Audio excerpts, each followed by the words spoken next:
নৰেন্দ্ৰ মোদী ডাঙৰীয়াৰ প্ৰচেষ্টাৰ কাৰণে আজি আমি বিনামূলীয়াকৈ 35 কেজি অতিৰিক্ত চাউল পাবলৈ আমি সক্ষম হৈছিলো।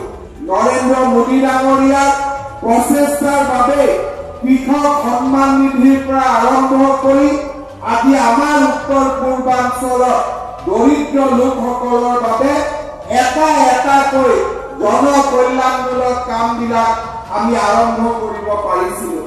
প্ৰধানমন্ত্ৰী নৰেন্দ্ৰ মোদী ডাঙৰীয়াৰ আশীৰ্বাদৰ বাবে আমাৰ ৰাজ্যত বিজেপি চৰকাৰখনে যোৱা 7টা বছৰ আমি অসমৰ জনসাধাৰণক সেৱা কৰিবলৈ সক্ষম হৈছিলো।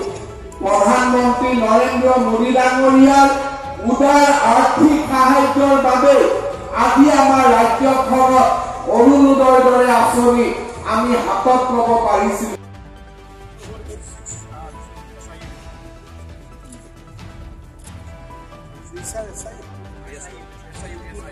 Only they solve the problem.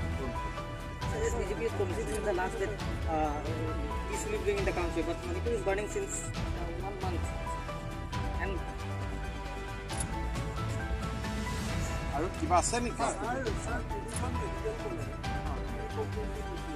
মই শুনা নাই। মই শুনা নাই। 3খন মেডিকেল কলেজত এইবাৰো নাম ভৰ্তি হ'ব আৰু খুব ভাল কৰি মেডিকেল কলেজ চলিব।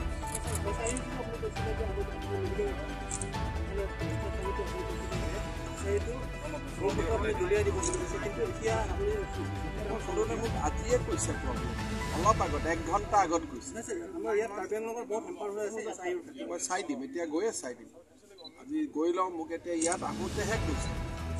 আগতে মই নাজানিছিলোঁ কিবা প্ৰব্লেম হৈছে, এতিয়া মোক কৈছে।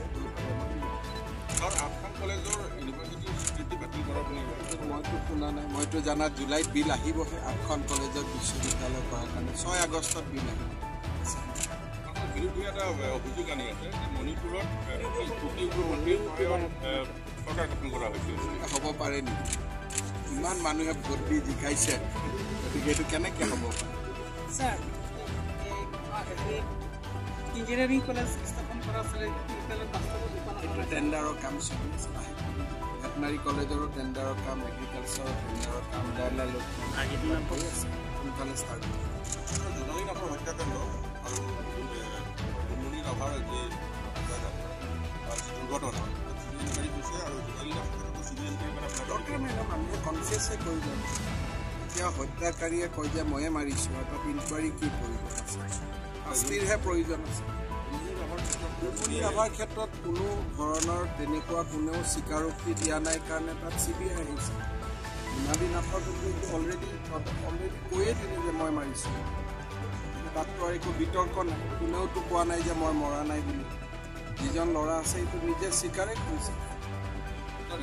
সংসদীয় আমাৰ যি নতুন মুখৰ প্ৰাৰ্থী আহিব নেকি?